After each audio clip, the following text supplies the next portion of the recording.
As the arrest of NNAMDI KANU, the leader of the indigenous people of Biafra, IPOB, continues to stir controversies.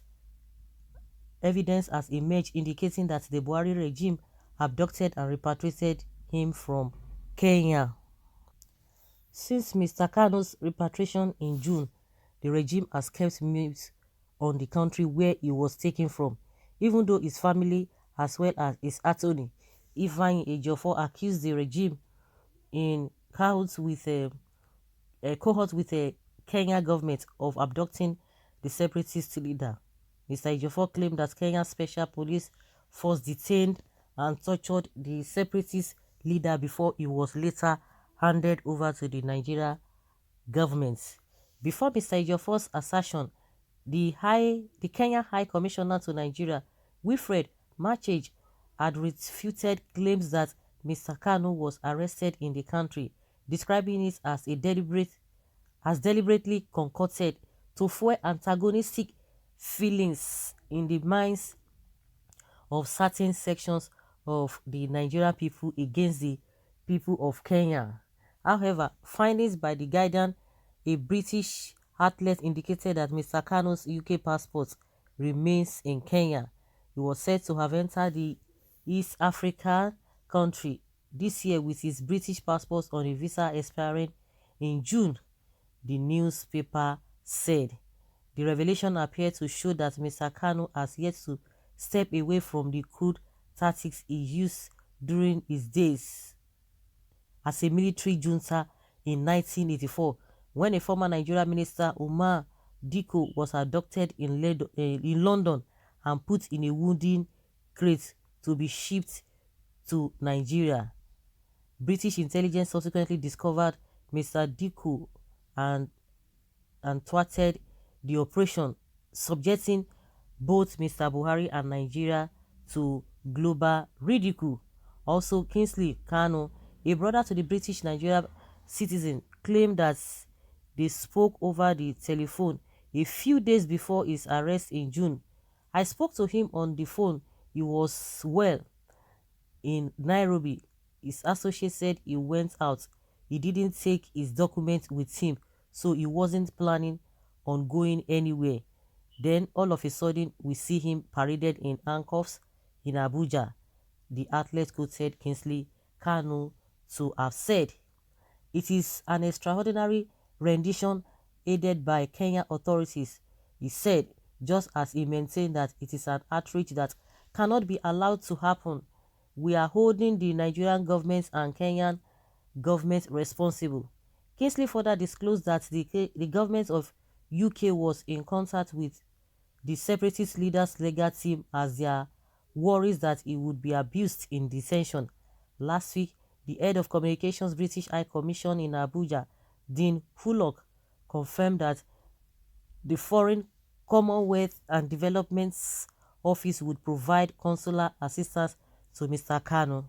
With regard to any question about whether the British High Commission is providing assistance in this case, we can confirm that the Foreign, Commonwealth and Development Office stands ready to provide consular assistance, Mr. Hullock had said.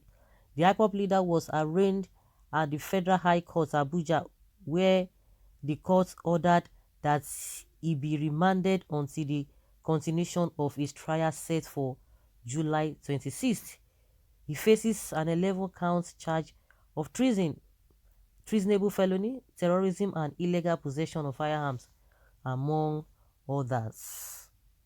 Well, Nnamdi Kanu British passport found in Kenya, signaling abduction by Buhari regime. You can imagine. You can imagine. They will talk truth. You are accusing somebody of doing wrong thing, but you do worse. You do worse. Well, you people are creating more problems for already traumatized Nkano. Really?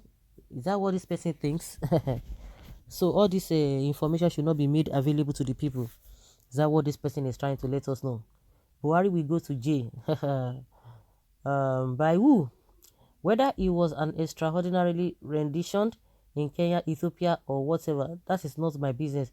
The important thing is that he is in safe and protective custody. Every other thing is secondary. This is a bad signal for the country. Where is the senior ignoramus? Me, like Muhammad and Director of Intelligence, Archbishop Emmanuel Chukuma of the Methodist Church, over to you, lying machines. Lying machines. Well, the truth is coming out. These are stories. He will make his usual weekend radio broadcast to Biafrans at Kuje. You have not know that another person is taking over. That is what they think they have already done. That's what he thinks they've already done. They are keeping them under subjection. It doesn't work that way. It doesn't work that way. I tell you, it does not work that way. Governments everywhere lies effortlessly. Remember the abduction of late Umaru Diko. You can imagine. Mm.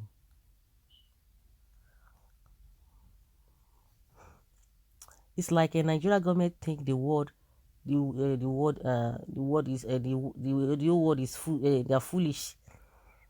Someone say Kanu kid and he must die also. How did he kill? Just like that. All the Boko Haram that we are giving the amnesty, how many did you kill? See all these ones. The same Buhari abducted Umar Diko during his military regime in Britain in the same primitive method. Is a known barbarian and a savage. Being a fugitive from the law counts a lot against him. It means a rearrest need no warrant. And since Interpol was involved, it is good and very legal. The UK government did exactly the same thing to Iburi when Nigeria declared him wanted and he ran away to Dubai. The UK government abducted him from his hotel room and took him to London to face trial. Nothing new here. Nigeria Fulani government didn't have any brain. NNAMDI Kanu set another trap for them. Time for the whole world recognize Biafra. Biafra, get ready to be free. The clueless government has been trapped once again. It is time Fulanis should be restricted to cattle rearing because that is what and whom they are. They have no business coming close to governance or corridors of power. They are destroyers. Negodu, how Buhari governments have taken us 30 years backward and still planning on taking us further to primitive era by proposing revision of cattle grazing routes. Even the cattle they are doing, are they even doing it well? The cattle business they are doing, making life uncomfortable for the people.